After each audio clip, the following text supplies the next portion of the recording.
In this video, we are going to analyze full wave rectifier through their performance parameters.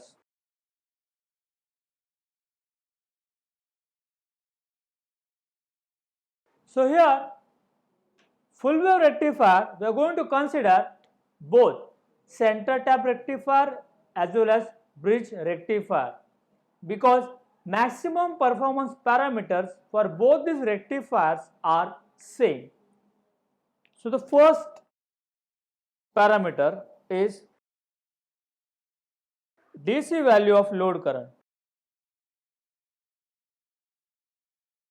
which we will denote as IDC. It is the average value of a load current flowing through load resistance RL. Before proceeding, I will write an equation of I0. So I0 equal to Im sin theta, and this is the same as input current and it exists from 0 to pi. In order to understand this equation, I will draw current waveform once again.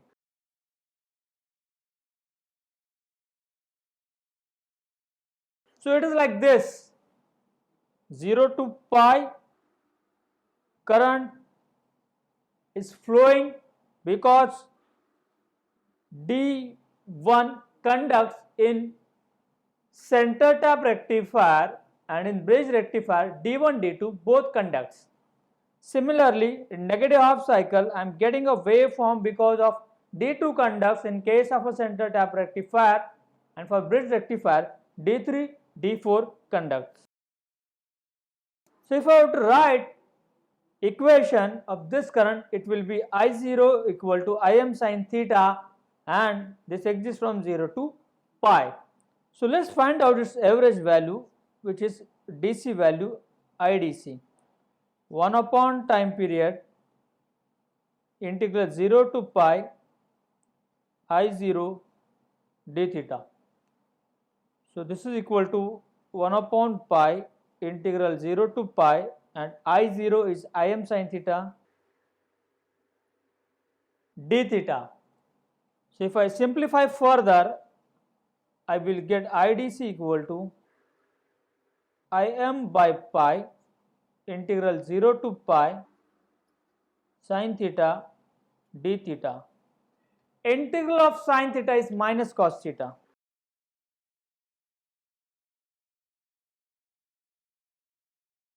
And if I apply limits, I will get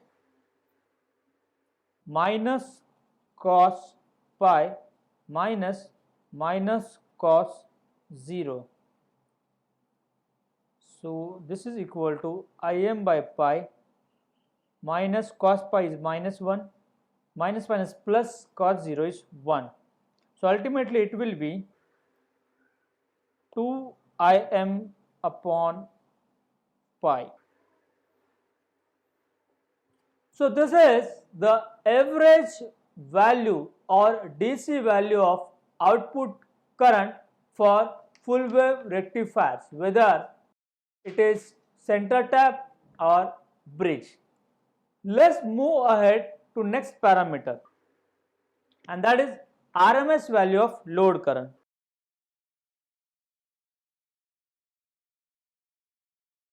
It is a root mean square value of load current flowing through load resistance, and given as IRMS equal to root of 1 upon pi integral 0 to pi I0 square d theta. So it is equal to root of 1 upon pi integral 0 to pi. I0 is Im sin theta, so I0 square will be Im square sin square theta d theta. So this is equal to root of Im square upon pi integral 0 to pi sin square theta I will write as 1 minus cos 2 theta upon 2 d theta.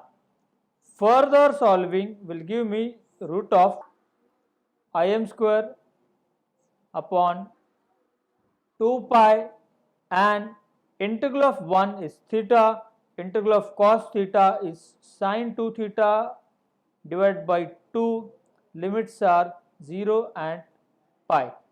So let's apply these limits. So I will get IRMS equal to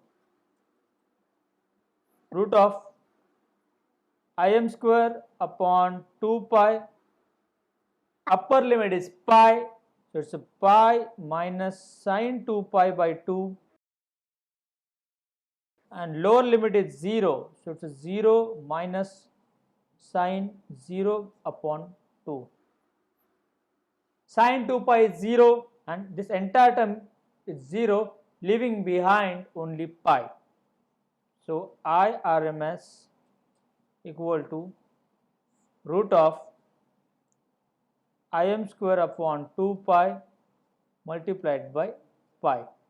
Pi get cancelled, and finally I will get IRMS for full wave rectifier as Im upon root 2. Let's move to next performance parameter, and that is output voltage.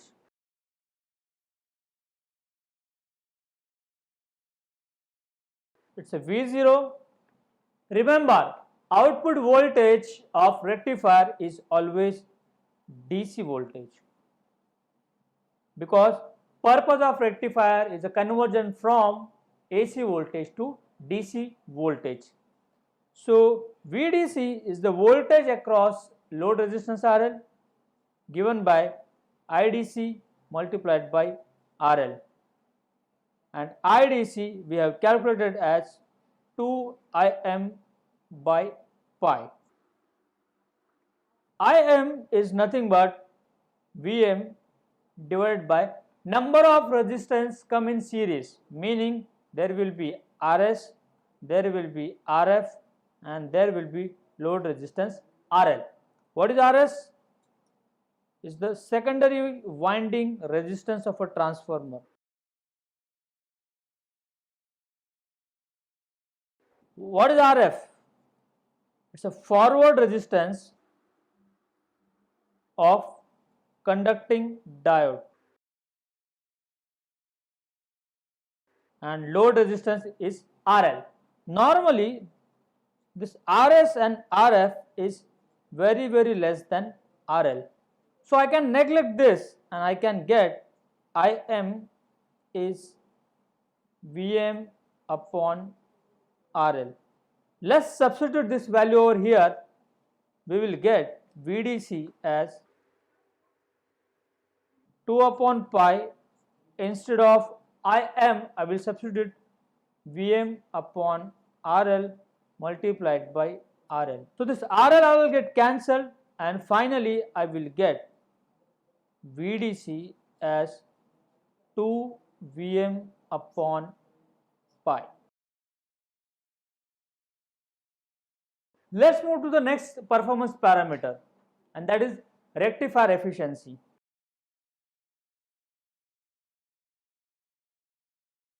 It is a ratio of DC output power to AC input power.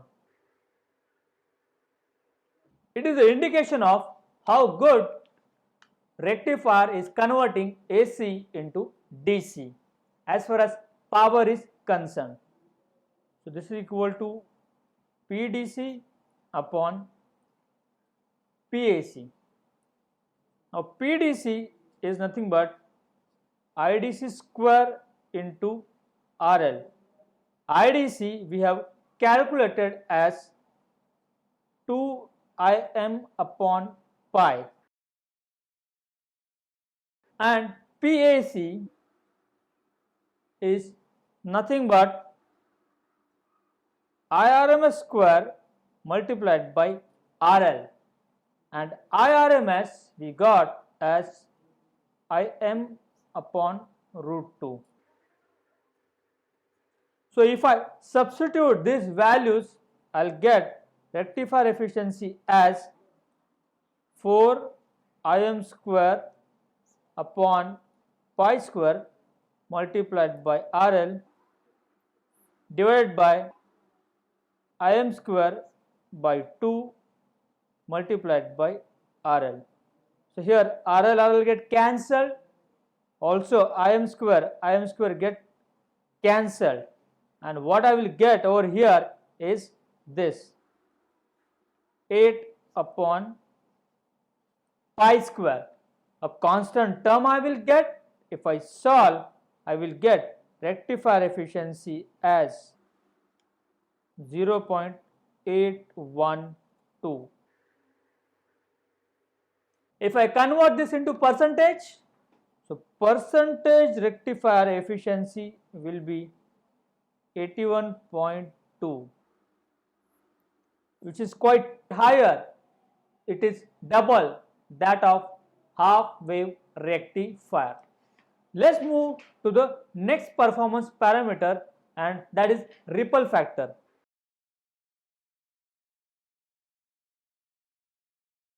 The output of rectifier is not perfect DC, it is pulsating DC. What does that mean? It has some AC component present along with the DC, and that component is called as ripple. So AC component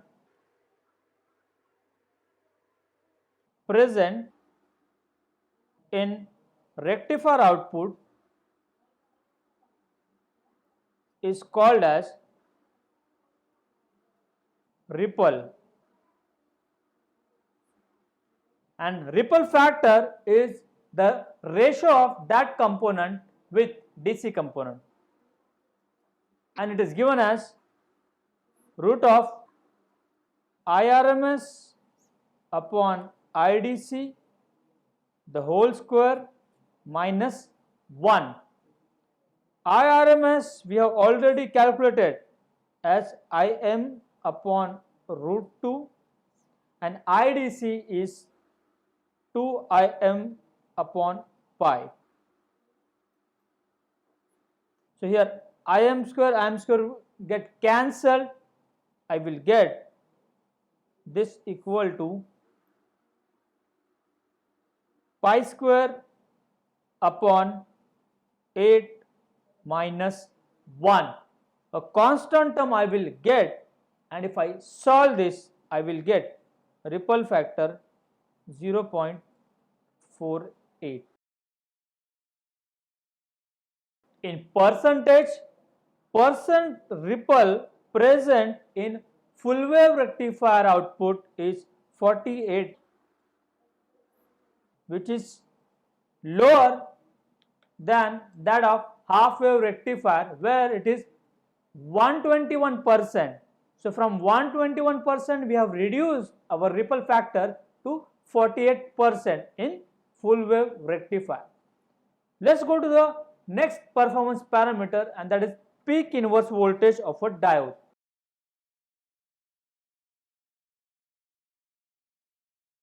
PIV. It is defined as the maximum voltage which is reverse direction. So I would say maximum reverse voltage that can be applied across the diode without damaging it. So for center tap full wave rectifier, PIV is twice Vm, 2 times the maximum voltage of the supply, and for bridge rectifier, PIV is Vm. Let's go to next performance parameter, and that is transformer utilization factor.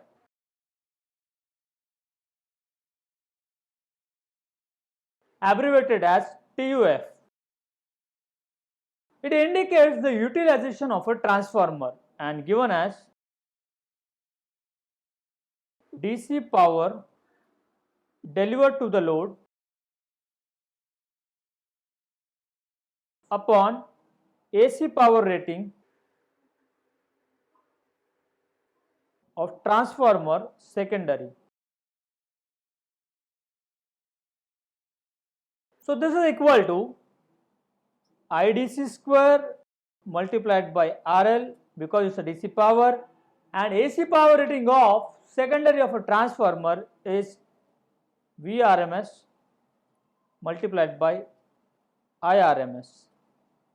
So if I solve, I will get IDC we have calculated as 2Im by pi, VRMS is Vm by root 2, and for full wave rectifier IRMS is also Im by root 2.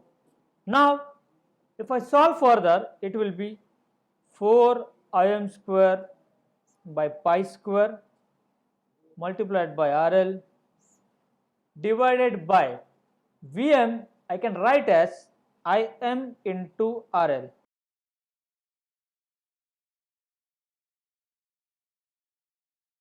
So that will give me 4Im square by pi square multiplied by RL divided by Im square multiplied by RL upon 2. So RL will get cancelled, Im square will also get cancelled, and that will give me transformer utilization factor as 8 upon pi square. If we solve, it will be 0.812. But this value, it depends upon whether primary is also used same as the secondary, which is the case in bridge rectifier.